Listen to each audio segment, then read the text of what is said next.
Hello again, everyone. Chris Matthew with Forbidden Knowledge News. I am in Laughlin, Nevada at the Laughlin UFO Mega Conference.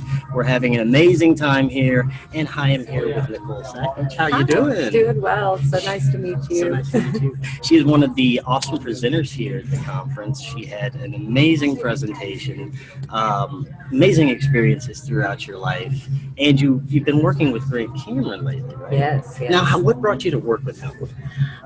Really, kind of a series of synchronicities. I pointed out when I was at the podium, I had kind of had a brief friendship with Jim Peniston, and Jim had just left a conference here at Laughlin with Grant, and they had talked after their lectures and briefings, and it was Jim that first told me that I should track down Grant Cameron and dive into some of his research. And then it was Peniston's researcher that works for him that we started playing this music research game together. And then that was like my second little synchronicity. Get a hold of Grant Cameron. He wrote a book on this. And then when Grant made a post about flying dreams, out-of-body experiences, and he was asking people to get a hold of him for interviews, and that's kind of how it started. That's awesome. And 2 months later, he got back to me, and we did that interview, and he kind of took me under his wing from that point.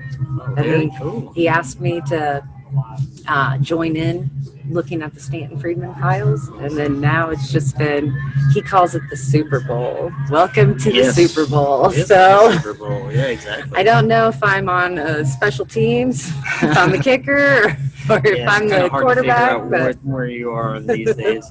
Now, this was your first presentation ever? Yes. Wow. How do you think it went for you? It was a blur, but I kept smiling, so I think it went well. It was a great presentation. It felt nice. Yes. Now, I thought something interesting that you were talking about that I'd like to discuss a little bit. You were talking about contactee or experience or symptoms. Mm-hmm. Now, I've had some experiences myself, and it kind of perked my interest when you said that, because I've had some of those symptoms myself. Could you kind of explain, for the audience that's not, what those are? Well, my personal ones that I've learned about, I always thought it was anxiety. And I even spoke with my doctor about this several times. Like, I thought I was having panic attacks, but I really couldn't source where the panic came from or what my anxiety was over. And I tried medications for it, and it seemed to not get anywhere. So after kind of giving up on the medication route of things, that's when I started talking to other experiencers and realizing that they were having similar symptoms as well. And a lot of that would be a tone change, or you'd hear a tone, a specific tone maybe that would fade. Or like with me, I sometimes hear music, but it's always kind of starts with that anxiety, and then I get like the compulsion to go to my viewing spot where I had my sighting. Or it's little things like that, just paying attention to your own body sensations, instead of blowing them off. Like I said in my presentation, oh, that happens, or oh, that's this, or it'll pass. It was really, I think the symptoms start because they want you to pay attention. Yes, so I think exactly. Along with, it's not a physical symptom, but the numbers seem to start, and synchronicities.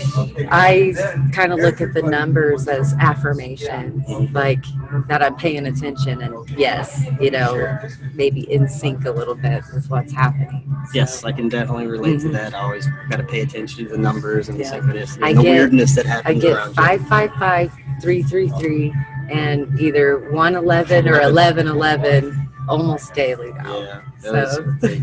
Now, you had an incredible sort of out-of-body experience during a surgical procedure.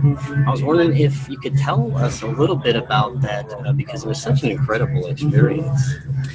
Well, when I have talked with other experiencers of a near death experience or an out of body experience, a lot of times the first time it happens, there's fear involved with it, or where am I, or what's going on. What I took away from my experience is it felt so familiar. It didn't feel like, I didn't feel like I was out of my element. I felt like I was back where I've been before, which I equated to that same feeling I had from my first sighting and the pause that I felt. Like that was just that sensation. And some of the similarities with other experiencers,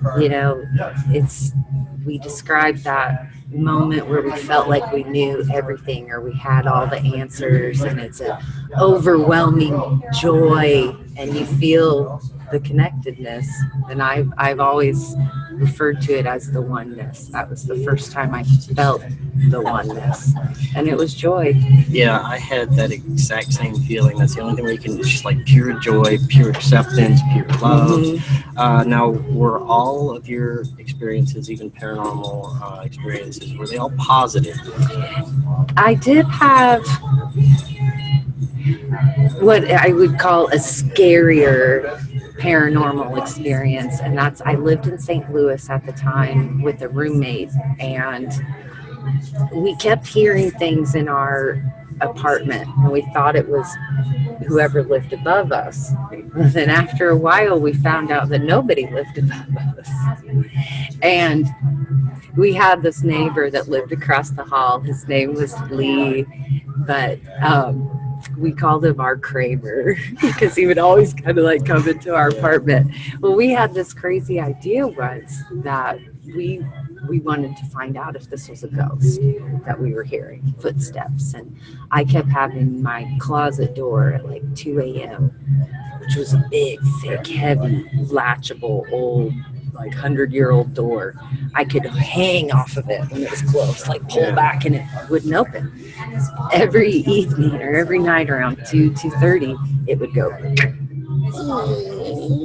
just open like this much. That's just so weird. So we get this brilliant idea one night to make our own Ouija board.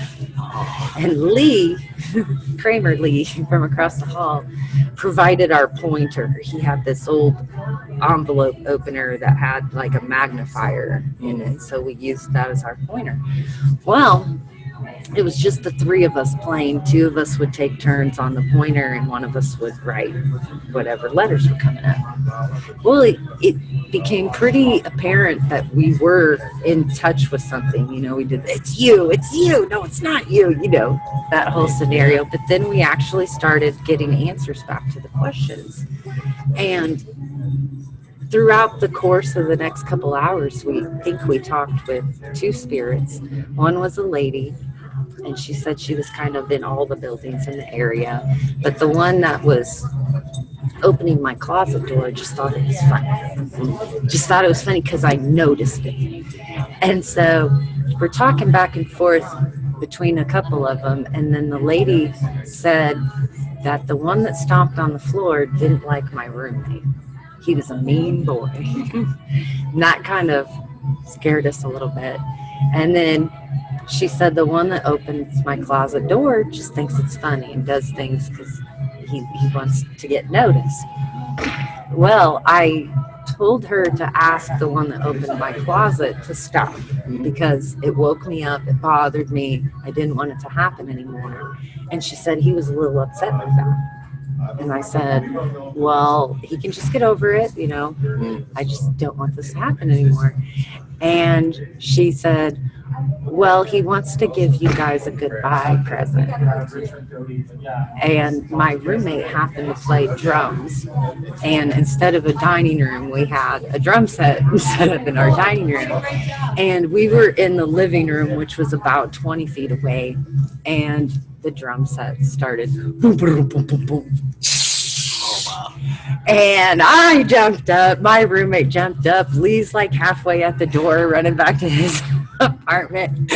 And I just screamed into the apartment, this is done. We're done. No more. Thank you, but we're done.